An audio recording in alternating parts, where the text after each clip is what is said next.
Hoje vamos ver aqui a incrível evolução da franquia Kirby, desde o seu primeiro jogo até o último nos dias de hoje, que tá chegando um game novo aí, bem diferente de tudo aquilo que a franquia já viu. Então se você gosta desse bichinho rosa poderoso, já deixa seu joinha pra fortalecer, inscreva-se no canal pra você não perder nenhum vídeo de evolução e bora pra mais um vídeo evolutivo.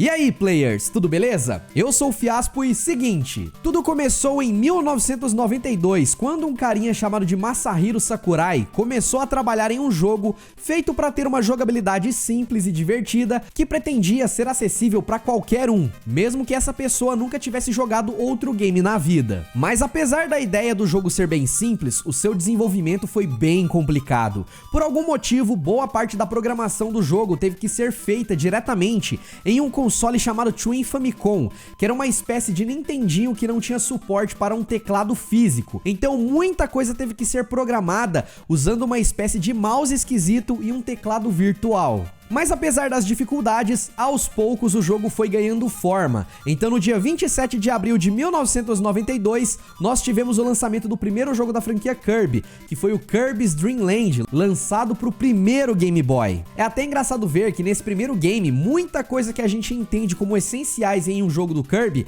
ainda não existiam, como o poder mais famoso dele, que era de engolir os inimigos e ficar com o poder deles. Mas a gente tem também que dar um desconto, porque nesse jogo a galera ainda não tinha decidido nem a cor oficial do Kirby ainda. Tanto é que na capa americana ele era branco e na capa japonesa ele é rosa. E o Shigeru Miyamoto, que é o criador do Super Mario, queria que ele fosse amarelo.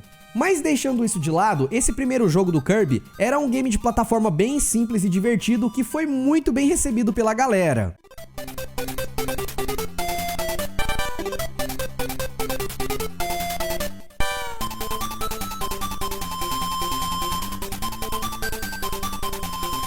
O game vendeu muito bem e já no ano seguinte a Nintendo lançou mais dois jogos do chicletão cor-de-rosa, que era o Kirby's Adventure e o Kirby's Pinball Land. O Pinball Land é como o nome já diz, um jogo spin-off baseado em pinball, mas já o Kirby's Adventure é muito importante, porque foi nesse game que a gente viu pela primeira vez a habilidade de cópia do Kirby em ação, com o jogo dando a possibilidade de experimentar até 24 poderes diferentes com o bichinho só devorando seus inimigos. Além disso, esse game foi lançado para o Nintendinho ao invés do Game Boy, então ele já era bem mais bonito e tinha cores, o que ajudou a definir a cor do Kirby de uma vez por todas.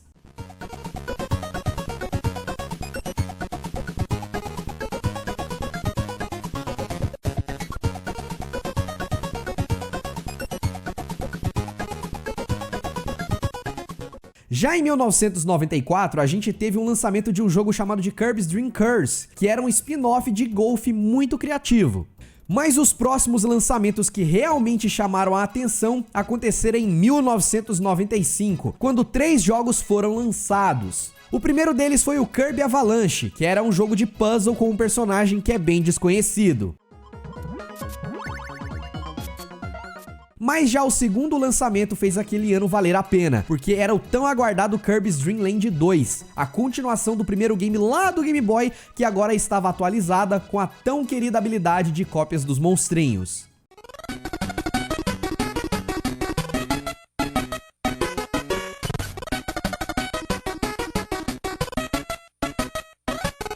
Ainda em 1995, nós tivemos mais um jogo spin-off do Kirby, que era o Kirby's Block Ball, que tem uma jogabilidade meio difícil de explicar, mas que vocês com certeza já conhecem, porque é reproduzida em muitos jogos genéricos que existem por aí.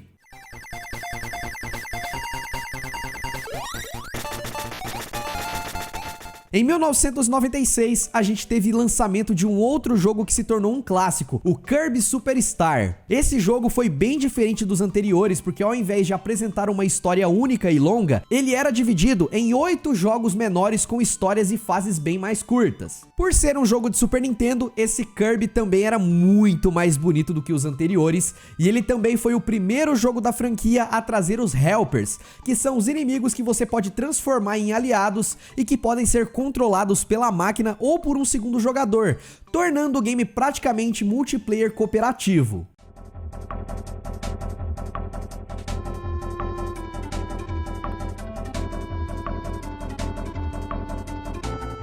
Mas chegando agora em 1997, os lançamentos da vez foram os jogos Kirby Star Stacker, que era praticamente um Tetris do Kirby, e o Kirby's Dream Land 3, uma outra continuação da saga Dream Land, que por coincidência foi o último jogo de Super Nintendo a ser lançado oficialmente na América do Norte.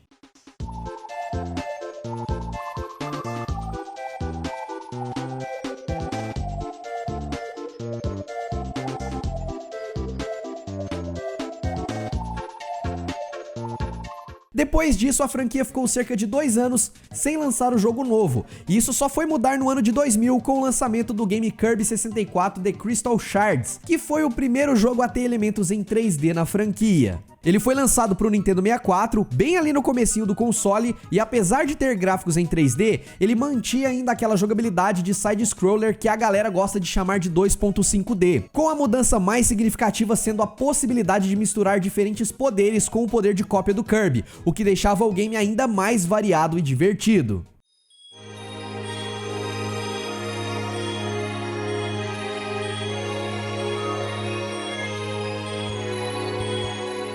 Ainda no ano 2000, a gente teve o lançamento de um jogo menor chamado Kirby Tilt and Tumble, que era mais um daqueles games de puzzle com o Kirby, coisa que a Nintendo aparentemente adorava fazer com esse personagem aqui. Depois disso, a gente só foi ter algum novo lançamento com o remake do Kirby Adventure, que saiu lá pro GBA ali em 2002, que foi o Kirby Nightmare in Dream Land. E no ano seguinte, a gente teve também o Kirby Air Ride, que era basicamente um Mario Kart do Kirby. Era spin-off pra tacar com pau, viu?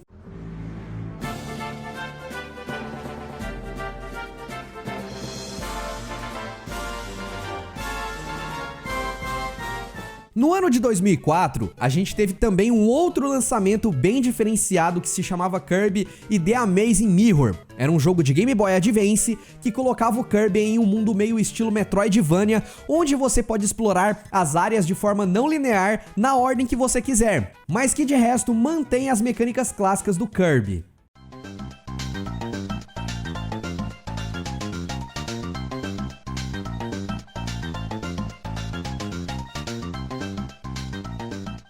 Em 2005, a gente teve o Kirby Canvas Curse, um jogo de Nintendo DS que se diferenciava principalmente por conta dos seus controles, porque ao invés de usar os botões, nele você jogava praticamente o jogo todo somente usando a caneta e a tela do videogame.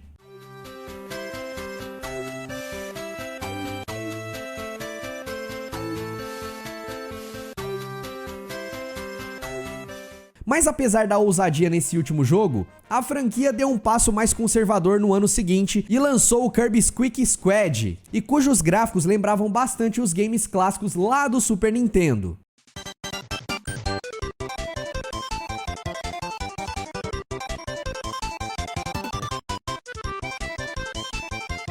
Depois dele, a Nintendo focou bastante em relançar jogos mais antigos para as plataformas novas, e isso durou até ali por volta de 2008 com o game Kirby Superstar Ultra, que era um remake do Superstar lá de 96. O problema é que nesse ponto aqui já fazia cerca de 10 anos que a franquia não ganhava o lançamento original nos consoles de mesa, já que o último tinha sido o Kirby's Crystal Shards. Então a Nintendo botou a mão na massa e lançou em 2010 o Kirby's Epic Yarn para o Nintendo Wii, que era um jogo bem diferentão, onde o Kirby vai pra dentro de um mundo de pano, onde tudo é feito de tecido, costura e linha, dando um visual bem diferenciado e original pro game.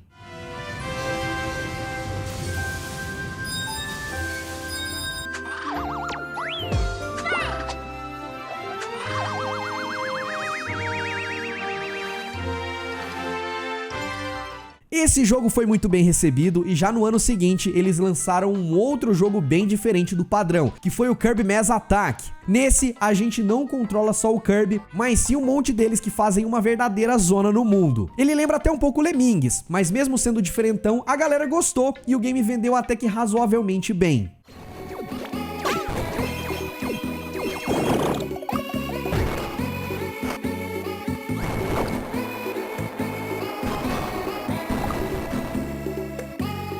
Mas como sempre, depois dessa loucura toda, a Nintendo voltou novamente às suas raízes e lançou o Kirby's Return to Dreamland pro Nintendo Wii ali por volta de 2011. Ele seguia o mesmo padrão do Kirby 64, sendo um jogo de plataforma side-scroller clássico com os gráficos 3D, mas como a gente está falando de um game de 2011, os gráficos evoluíram muito em comparação aos jogos lá dos anos 2000.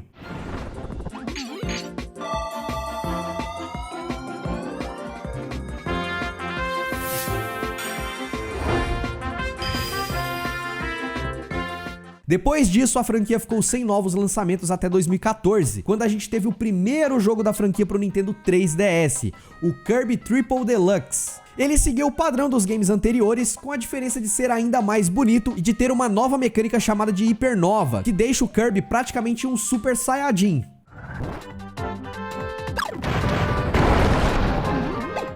E ainda nesse mesmo ano a gente teve o lançamento de vários outros jogos menores da franquia, como Kirby Fighters Deluxe, por exemplo, que era um jogo de luta do Kirby. Olha que loucura, mano, a Nintendo adorava explorar essa franquia pra fazer jogos diferentões.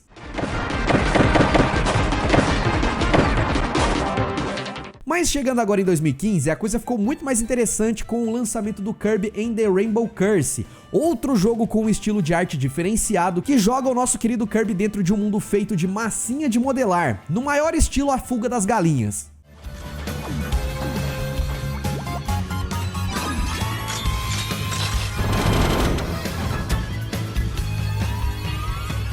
Em 2016, a gente teve também o lançamento do Kirby Planet Robot, que era uma continuação do Triple Deluxe, onde o Kirby tem que lutar contra uma corporação alienígena e tem o poder de se transformar em um robô mecha para lutar e resolver alguns puzzles dentro do game.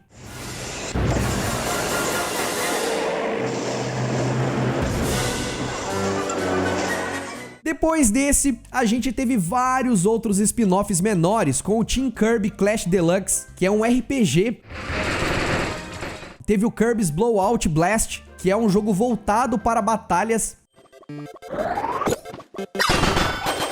E também o Kirby Battle Royale, que é como o próprio nome diz, um Battle Royale desse bichinho rosa.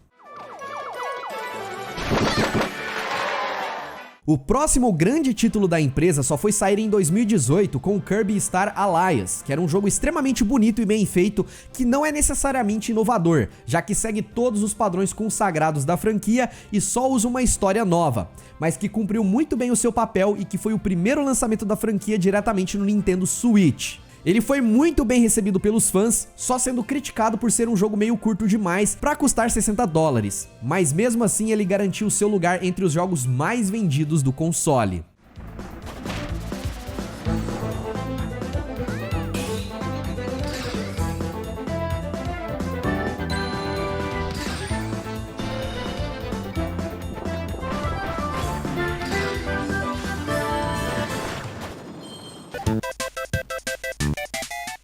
Agora chegamos em 2022 com o tão aguardado Kirby and the Forgotten Land, que promete ser o primeiro jogo completo 3D da franquia em um mundo aberto pós-apocalipse bem colorido. Não é pós-apocalíptico de zumbi nem nada não, mas tem muitas áreas abandonadas que foram cobertas de mato. É uma abordagem bem diferente, mas a clássica habilidade do Kirby foi mantida e ele é capaz de ter os poderes dos inimigos derrotados.